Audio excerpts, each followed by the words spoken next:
Hey everyone, welcome back. Behind the builds here, this is Brandon, and I'm going to be taking a look at my alternate model for the LEGO Technic Land Rover Defender, that being the Formula 1 car.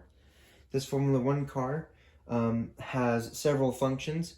The main gimmick here, or the main functions, is a drive, neutral, and reverse selector here, a 8-speed selector, as well as suspension and steering. There are a few other gimmicks that I have here as well, but I just wanted to do a overview really quick. I have the wheels off to show you scale, as well as some other details. The model itself, I'll be putting some measurements in the description as well, but I do know that it is 25 inches long. Also, with the wheels removed, you can see the brake calipers right here.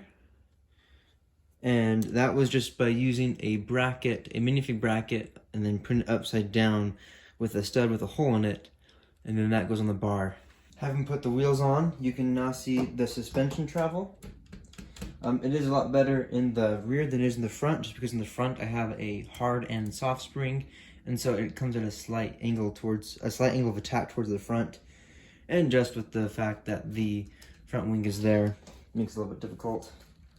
However, I even made it to where you can see the brake calipers through the wheel.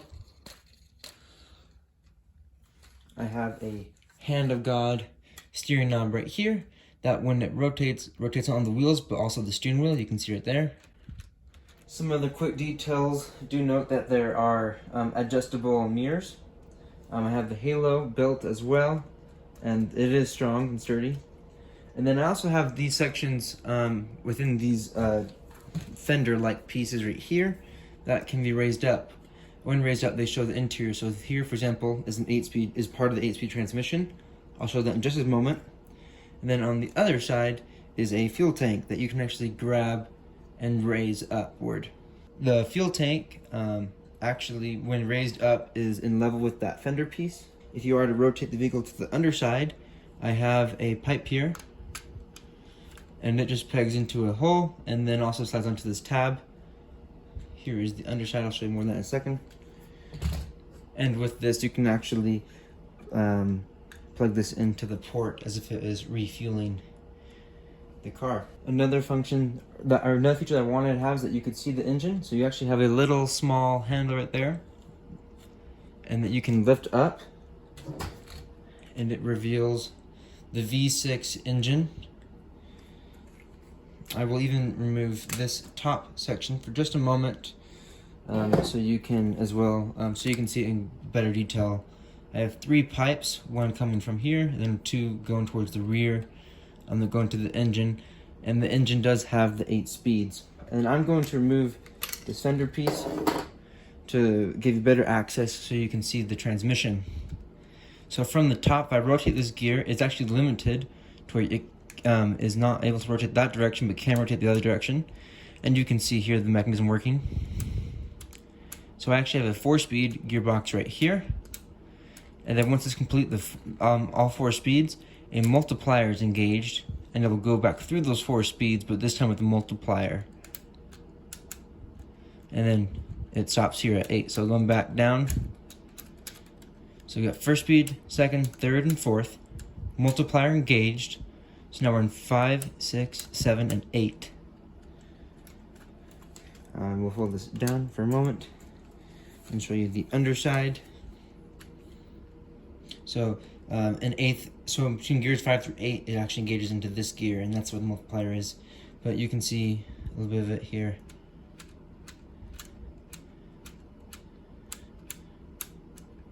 The multiplier, all it does is shift which gear this goes in. So you can see that there's a red 16-tooth gear that's engaging on that side. So that's really what the difference is.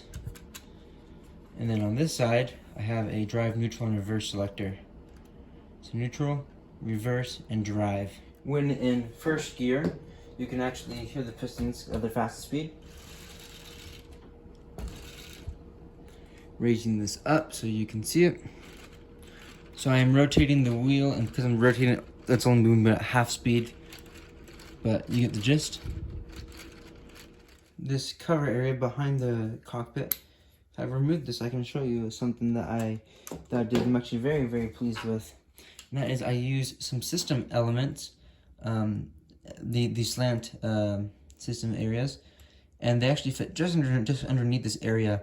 So this entire white section attaches by a blue pin on either side, and so there's not like a lot of support. However, because of this orange pillar, if this gets barely pushed down at all, it will hit that pillar and not move.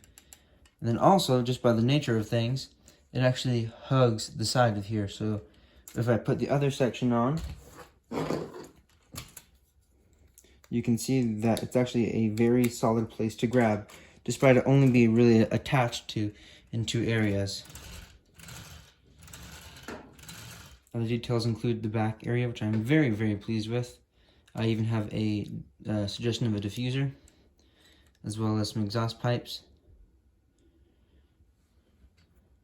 I've used system elements where I thought they would best fit to fill in the areas.